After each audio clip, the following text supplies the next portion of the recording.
Assalamualaikum warahmatullahi wabarakatuh.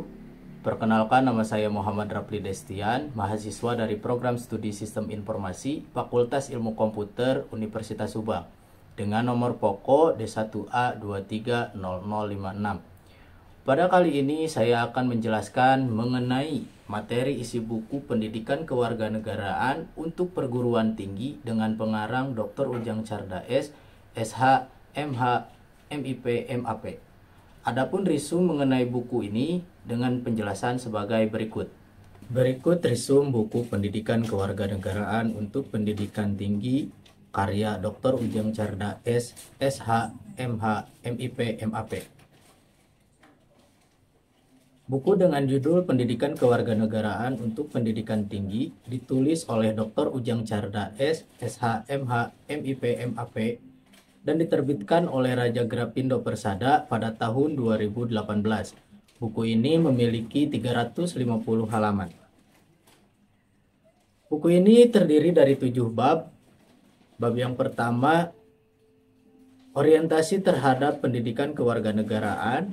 Bab 2, memahami identitas nasional sebagai karakter bangsa Indonesia. Bab 3, memahami Pancasila sebagai ideologi bangsa dan negara. Bab 4, memahami negara, konstitusi, dan warga negara. Bab 5, memahami negara hukum, asasi manusia, dan demokrasi. Bab 6, memahami wawasan Nusantara sebagai wawasan nasional Indonesia. Dan terakhir, bab 7, memahami ketahanan nasional dan integrasi nasional Indonesia. Pada bab pertama, orientasi terhadap pendidikan kewarganegaraan, menurut Undang-Undang Nomor 20 Tahun 2003 tentang Sistem Pendidikan Nasional.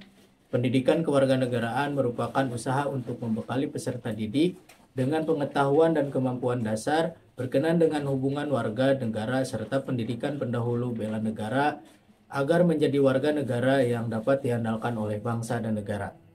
Selanjutnya, tujuan pendidikan kewarganegaraan yang mengarah pada moral dan yang diharapkan dapat diwujudkan dalam kehidupan sehari-hari, yaitu perilaku yang memancarkan iman dan takwa kepada Tuhan Yang Maha Esa dalam masyarakat yang adil dan beradab, perilaku kebudayaan dan beraneka ragam kepentingan, perilaku yang mendukung kemasyarakatan yang mengutamakan kepentingan bersama di atas kepentingan perorangan dan golongan.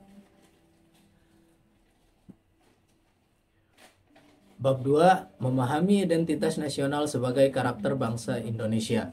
Poin pertama, menurut Ganeswara bahwa identitas nasional merupakan manifestasi nilai-nilai budaya yang tumbuh dan berkembang dalam berbagai aspek kehidupan dari ratusan suku yang dihimpun dalam satu kesatuan Indonesia menjadi kebudayaan nasional dengan acuan Pancasila dan roh Bhinneka Tunggal Ika sebagai dasar dan arah pengembangnya. Poin kedua, pendapat senada tentang identitas nasional dikemukakan oleh Abidin, bahwa identitas nasional dapat diartikan sebagai jati diri bangsa atau kepribadian bangsa. Identitas nasional yang satu dengan yang lainnya tentu saja berbeda. Hal ini disebabkan oleh perbedaan latar belakang sejarah, kebudayaan, maupun geografi. Kemudian bab 3, memahami Pancasila sebagai ideologi bangsa dan negara. Poin pertama, pengertian Pancasila sebagai ideologi negara adalah nilai-nilai yang terkandung di dalam Pancasila menjadi cita-cita normatif di dalam penyelenggaraan negara. Secara luas, pengertian Pancasila sebagai ideologi negara Indonesia adalah visi atau arah dari penyelenggaraan kehidupan berbangsa dan bernegara di Indonesia, yaitu terwujudnya kehidupan yang menjunjung tinggi nilai ketuhanan, nilai kemanusiaan, nilai kesadaran akan kesatuan, nilai berkerakyatan, serta menjunjung tinggi nilai keadilan. Poin kedua, Pancasila sebagai ideologi negara yang berarti sebagai cita-cita bernegara dan sarana yang mempersatukan masyarakat perlu perwujudan yang konkret dan operasional aplikatif, sehingga tidak hanya dijadikan sebagai slogan belaka. Bab 4 menjelaskan tentang memahami negara, konstitusi, dan warga negara. Poin pertama, negara merupakan integrasi dari kekuasaan politik dan merupakan organisasi pokok dari kekuasaan politik. Negara adalah alat atau agensi dari masyarakat yang mempunyai kekuasaan untuk mengatur hubungan-hubungan manusia dalam masyarakat dan menerbitkan gejala-gejala kekuasaan dalam masyarakat dan hidup dalam suasana kerjasama sekaligus suasana antagonistis dan penuh pertentangan. Poin kedua, konstitusi dalam bahasa Latin yaitu constituante atau undang-undang dasar atau juga disingkat dengan UUD. Dalam negara adalah sebuah norma sistem politik dan hukum bentukan pada pemerintahan negara Indonesia, biasanya dikodifikasikan sebagai dokumen tertulis. Hukum ini tidak mengatur hal-hal yang terperinci, melainkan hanya menjabarkan prinsip-prinsip yang menjadi dasar bagi peraturan-peraturan lainnya. Dalam kasus bentukan negara, konstitusi membuat aturan dan prinsip-prinsip entitas politik dan hukum.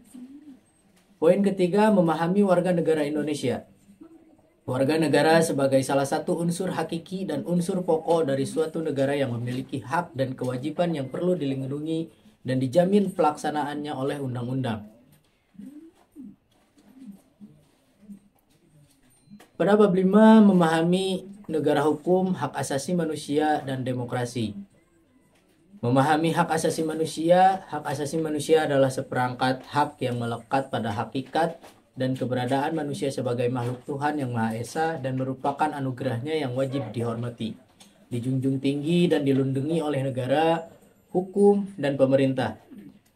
Dan setiap orang demi kehormatan serta perlindungan, harkat, dan martabat manusia. Selanjutnya, membahas tentang pengertian demokrasi, prinsip-prinsip demokrasi, dan korelasi demokrasi terhadap negara hukum.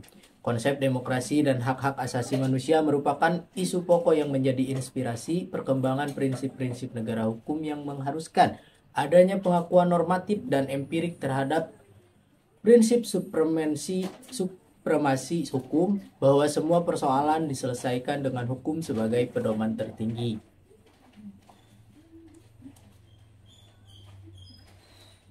Bab 6, memahami wawasan Nusantara sebagai wawasan nasional Indonesia.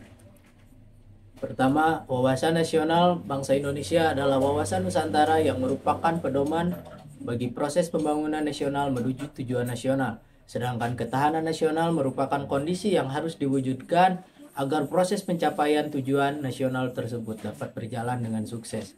Oleh karena itu diperlukan suatu konsepsi ketahanan nasional yang sesuai dengan karakteristik bangsa Indonesia. Secara ringkas, dapat dikatakan bahwa wawasan Nusantara dan ketahanan nasional merupakan dua konsepsi dasar yang saling mendukung sebagai pedoman bagi penyelenggaraan kehidupan berbangsa dan bernegara agar tetap jaya dan berkembang seterusnya.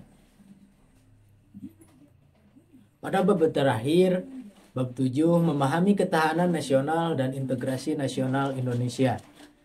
Ketahanan nasional adalah kondisi dinamis yang merupakan integrasi dari kondisi tiap aspek kehidupan bangsa dan bernegara. Pada hakikatnya, ketahanan nasional adalah kemampuan dan ketangguhan suatu bangsa untuk dapat menjamin kelangsungan hidup menuju kejayaan bangsa dan negara. Meliputi ketahanan ideologi, politik, ekonomi, sosial budaya, dan kebudayaan, pertahanan keamanan.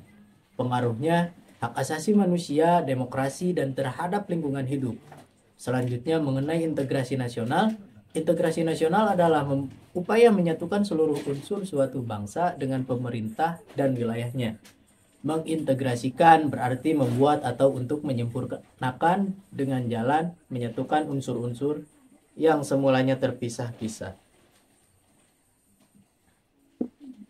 Sekian resume dari buku Pendidikan Kewarganegaraan untuk Pendidikan Tinggi karya Dr. Ujang Tjarda S, SHMH, MIP, MAP. Mohon maaf bila ada kekurangan. Terima kasih. Wassalamualaikum warahmatullahi wabarakatuh.